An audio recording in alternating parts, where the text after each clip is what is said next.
is no longer news that a group of Fulani Herdsmen were forcefully ejected from their base in Igogon, Ibarapa North local government area of Oyo State. Sunday Adeyemo, better known as Sunday Igboho, had issued a quick notice to the Fulanis through their leader, Saliu Abdulkader, mid-January. The now famous Igboho then effected the order on Friday, January 22nd, leading an army of supporters. A large group of Fulani herders were chased out of the town following the exit of their leader, Seriki Fulani of Igogon, Saliu Abdulkader. The forceful ejection had its casualty, with a Fulani woman and a Yoruba youth reportedly killed during the clash. This was against an earlier order by Governor of the state, Seyi Makinde, to the new Commissioner of Police, Ngozi Onadeku, to treat Igboho as a common criminal and arrest him. However, the events of the last 7 days and the accolades that greeted Igboho's heroic action has taken the shine off the whereabouts of the displaced Fulani herdsmen and their families. This group of elders, according to information, have been sighted in Buari, Okerimi, in Kwara State. Their new settlement is a forest on the outskirts of Oro in Kwara South local government area of the state. They were pictured building new homes with scraps. For those who may not know, Kwara State, despite hosting a large number of Yoruba people, is also regarded as a Fulani base.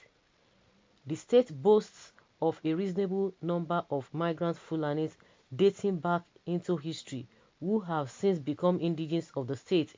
It is the reason why Ilorin, the state capital, is being ruled by a Fulani monarch, the Emir of Ilorin, His Majesty Alhaji Zulu Gambari. Ilorin is the only Yoruba-speaking state capital where there is no Yoruba Oba. Observers think Kwara will be a perfect location for the herders, judging by history. Is it not this Ilorin that we saw some video that really emerged, and we saw some of the cattle, the Herdsmen, moving from places to places, and they were caught with ammunitions and weapons.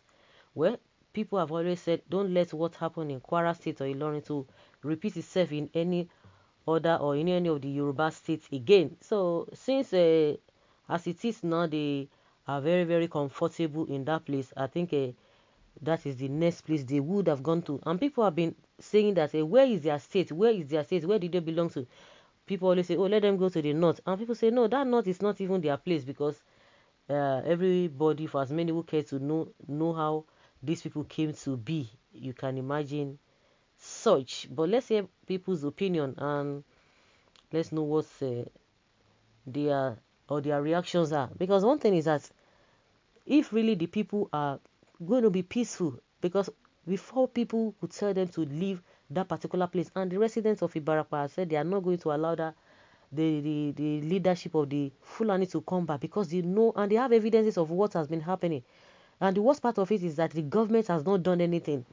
And it's been a long time that the residents of that area have been crying out. They've been complaining here and there. But what was done? Nothing. The government kept quiet, and they felt that nothing is happening. Because they always believe that maybe no matter how many people that would die, everybody will not die. So, but that's not the issue. One life matters. But the way the government has handled this whole thing is what is bringing every one of us to this level that we have really found ourselves. If Igboho were to be an Igbo man, Ohaneze will disown him. Igbo elites and politicians will distance themselves from him. What a shame. Someone say, yes, exactly. You are very correct, my guy. God bless you. The truth must be told. Let's stop war drums. Sunday Igboho is a typical Yoruba who cannot fight without the use of juju, which is deceptive. Let's allow peace to reign. The weapons you have is what you use to fight. Do you think if even one have access to guns, will the Fulanis be robbing and kidnapping people the way they do now? Yes, if they don't have that guns, what is their weapon? Okay. They said Nigeria is their father's land. That God gave them Niger oil in the Niger Delta belongs to them. When they destroy all our crops, we will be eating cow meat only. Please open your eyes, Omo Niger. Ruga did not work. Plan B in place. Everybody should take care of their forest. Human beings love bush more than house.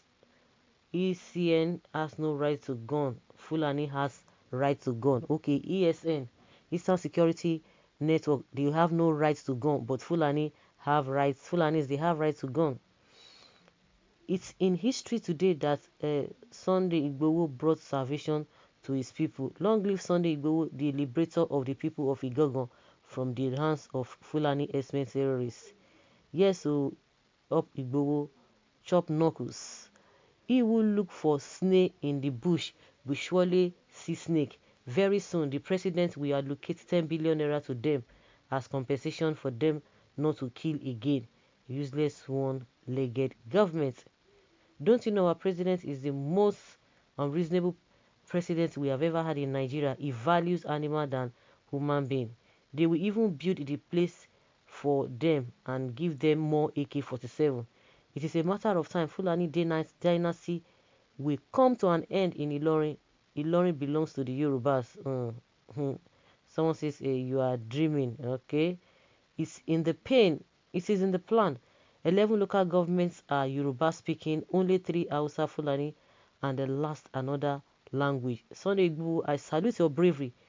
Your name has entered the Yoruba's history books of warriors in this 21st century. Why must they always be living in the bushes and forests? That is the reason they never contributed to the revenue, generations, and growth of any state they are allowed to live in.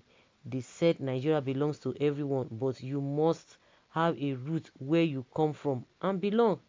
They are just opportunists posing a threat and at loss to the indigenous of any state they move to. When you find yourself in any given area, state, and country, you must conform, obey, and live by the rules, customs, and traditions of the people and area of your abode. They remain tenants and illegal occupants of any bushes and forests of any state. They illegally encroach on private and people's property, and that's why they are having problem. But they are just talking about it. We have a lot of Fulanis are all over the place doing their normal business. Believe you me, the Fulanis who are herdsmen, who are law abiding, just get a place. Nobody saying don't do this, but when you begin to add other things to the business you profess that you do, that is where the problem comes in. And when the people from other countries begin to enter the country and nobody is saying anything, they are being given free access to enter the country and begin to commit mayhem. The ones here will not say anything about it. They will not be bothered about it. They will defend them to the last. And you expect people not to generalize that you all are the same. So that is just the way it is. If the government is sincere, the government will bring peace, not the people. The government itself will bring peace and will act neutral in all of this.